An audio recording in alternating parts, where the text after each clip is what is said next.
Welcome to study Medha academy. आज हम बात करेंगे एक्सरसाइज 2.1 क्वेश्चन नंबर 6, 7 एंड 8 के regarding. So let get start. So learner, सबसे पहले यहाँ क्वेश्चन नंबर 6 में लिखा हुआ है if A cross B is equals to, bracket में ऑर्डर्ड पेयर दिए हुए हैं कुछ A comma X, A comma Y, B comma X और बी कॉमा वाई।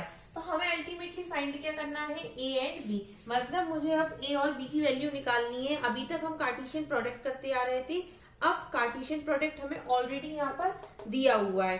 अब हमें क्या निकालना है, ए और बी की वैल्यू फाइंड आउट करनी है। तो लर्नर्स, इससे पहले कि मैंने आपको बेसिक्स में ना कुछ बताया था, इस चैप्टर के स्टार्टिंग के बेसिक्स में आपको मैंने बताया था कि जो ऑर्डर्ड पेयर लिखा होता है आपका, ये ऑर्डर्ड पेयर में फर्स्ट वैल्यू जो होती है वो क्या होती है, एक्स होती है, और दूसरी वैल्यू क्या होती है, वाई होती है। तो एक्स का मतलब जो सारे के सारे एलिमेंट्स जो ए में आते हैं, और वाई का मतलब जो सारे के सारे एलिमेंट बी में आते हैं। ये कुछ मैंने आपको इसका मतलब बताया था। तो देखिए यहाँ आपको ए का मतलब है जो सारे के सारे एलिमेंट किसमें आते हो, हमारे ए में आते हो, मतलब पहले एलिमेंट। तो उन सारे पहले एलिमेंट को मैं लिख लूंगी। ये देखिए ए बी एंड बी। तो यहाँ पर मैं लिख लूंगी ए और बी। ये लिख दिए मैंने सारे के सारे एलिमेंट। बी में क्या होता है, बी में दूसरे एलिमेंट्स, मतलब ये X comma Y comma X comma Y. Learners, ये जो मैंने लिखा हुआ है क्या ये सही है? बिल्कुल सही नहीं है, क्योंकि हमने सेट्स में पढ़ा था रिपीटेशन नॉट अलाउड, और यहाँ रिपीटेशन ही हो रही है। ये देखिए ए 2 बार आया, बी 2 बार आया, एक्स 2 बार आया और वाई भी 2 बार आया। तो ये तरीका बिल्कुल गलत है, इसको इस तरह से नहीं लिखना है। आपको इसको लिखना है, ये देखिए इस तरह से। इसको ए 1 बार आ रहा है तो ए 1 बार लिखो बस, और खाली बी आ रहा है तो यहाँ बी 1 बार लिखो बस। और यहाँ x 1 बार आ रहा है, 1 बार लिखो, और y भी 1 बार लिखो। तो ये हो गया आपका solution for the question number 6। Learners, हमेशा याद रखिए सेट्स में कभी भी आप रिपीटेशन नहीं कर सकते हैं, ठीक है? तो क्वेश्चन आपका गलत हो जाएगा अगर आपने रिपीटेशन लिख दिया। कभी कभार स्टूडेंट क्या करते हैं, फ्लो में वो रिपीटेशन कर जाते हैं, बट आपको रिपीटेशन नहीं करना है, ठीक है? ये बेसिक नोट था, आप इसको प्लीज अपनी कॉपी में नोट कर लीजिए, क्योंकि क्या है कि ये मिस्टेक्स बहुत कॉमन है और हो जाती है कभी कभार, ठीक? तो ये था ऑल अबाउट क्वेश्चन नंबर 6। तो हमारे पास अल्टीमेटली ए की वैल्यू क्या आ गई, मैं इसको यहाँ और अच्छे से लिख के दे रही हूँ, ए कॉमा बी, और बी की वैल्यू आ गई हमारे पास एक्स कॉमा वाई। ये हो गया हमारा learners answer. Now moving toward the next one.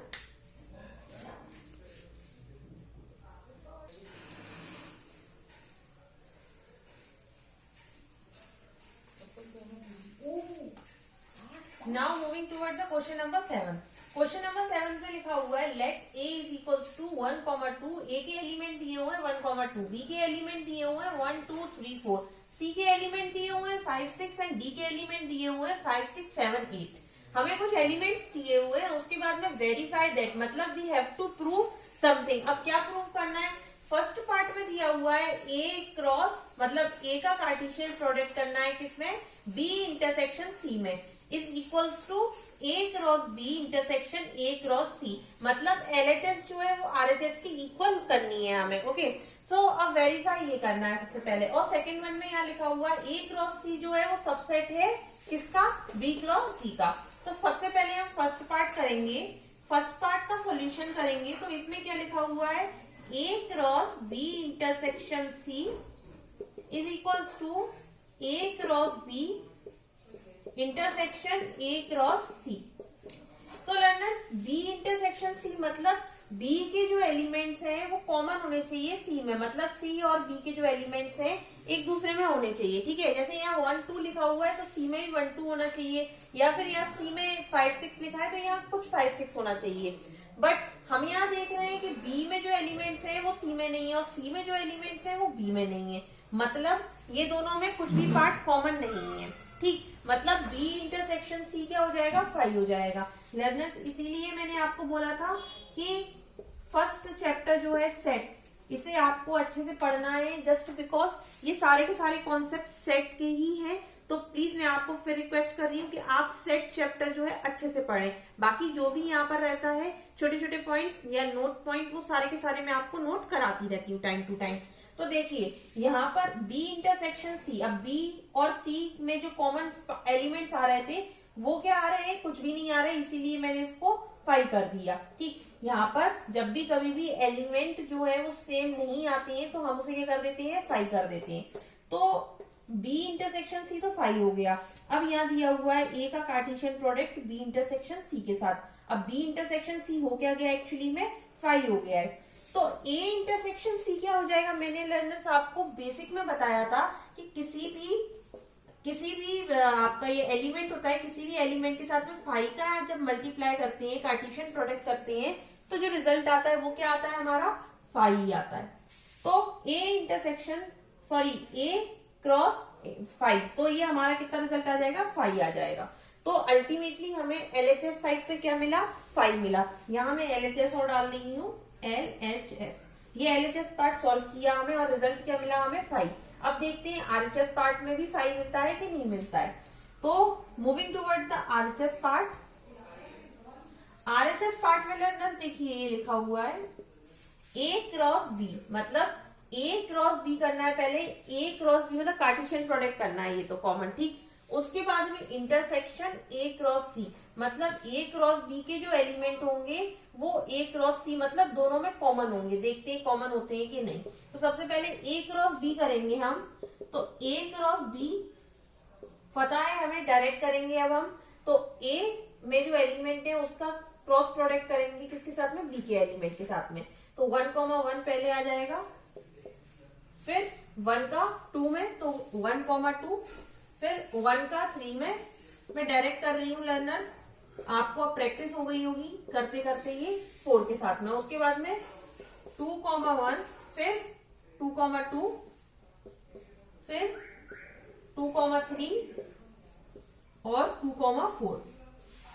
तो ये क्या हो गया, A cross B। Now A cross C, तो A क्रॉस C देखिए A और C, इसमें करते हैं कार्टेशियन प्रोडक्ट। तो 1 का 5 में मतलब 1,5, उसके बाद में 1 का 6 में, उसके बाद में 2 का 5 में और 2 का 6 में। तो लर्नर्स आपने यहाँ देखा A क्रॉस B करा मैंने, A क्रॉस C करा मैंने। यहाँ कोई भी एलिमेंट जो है वो इस एलिमेंट मतलब A क्रॉस C के एलिमेंट से मैच हो रहा है कि नहीं हो रहा, पहले हमें ये चेक करना है। तो 1,1 क्या यहाँ पर है, नहीं है। 1,2 यहाँ पर है, नहीं है। 1,3 यहाँ पर है, नहीं है। अल्टीमेटली 1,4, 2,1, 2,2, 2,3, 2,4 एक भी एलिमेंट यहाँ नहीं है। तो वाइस वर्सा ये देखिए दोनों साइड में कोई भी एलिमेंट मैच नहीं कर रहा है। दैट मीन्स जब भी इंटरसेक्शन में आपका कॉमन नहीं आ रहा है, दैट मीन्स यहाँ क्या हो जाएगा, ये देखिए A cross B intersection A cross C, मतलब जब मेरे A क्रॉस B के एलिमेंट्स जो हैं वो कॉमन नहीं है A क्रॉस C के साथ में, तो मेरा जो रिजल्ट आएगा वो क्या आएगा, 5 आएगा। ठीक, तो देखिए LHS इक्वल्स टू RHS, तो हमारे पास ये आ गया LHS इक्वल्स टू RHS। ये हम फाइनल रिजल्ट लिख देंगे, LHS is equals to RHS और हेंस प्रूव्ड। ठीक, तो ये हमने प्रूव कर दिया।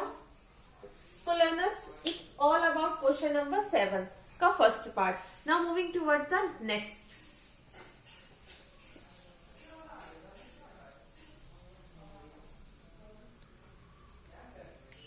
Now the second one.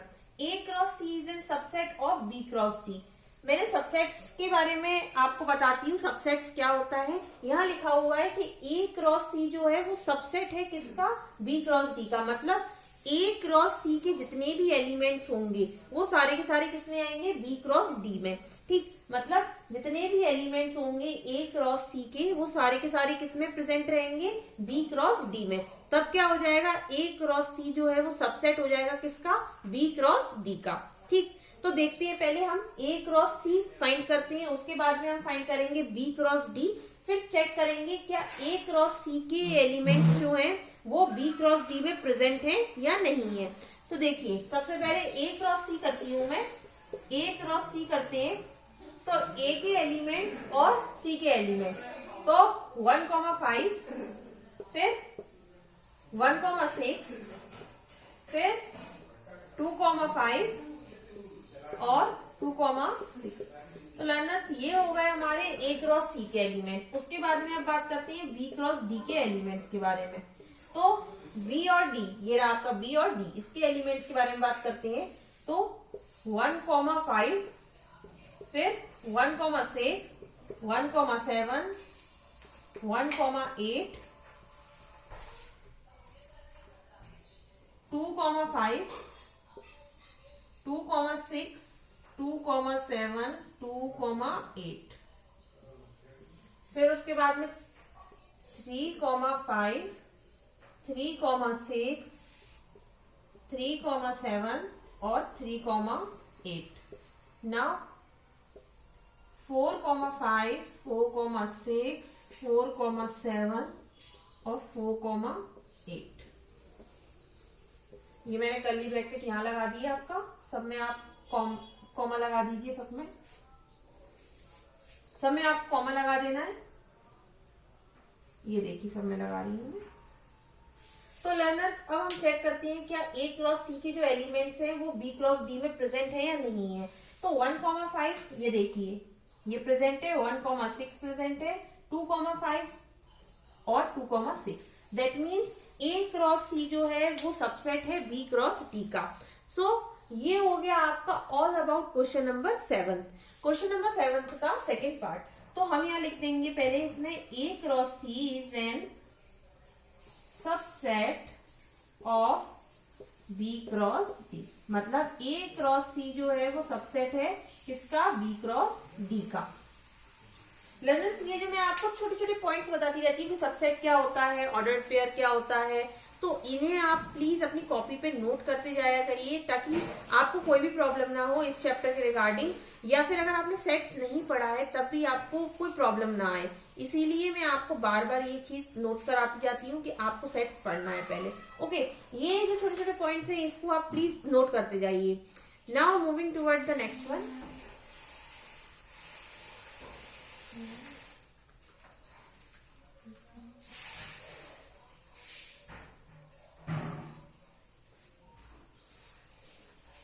So learners I hope आपको 6th and 7th क्वेश्चन अच्छे से समझ में आया हो। If you have any doubt regarding to this question so you can comment me. Thank you.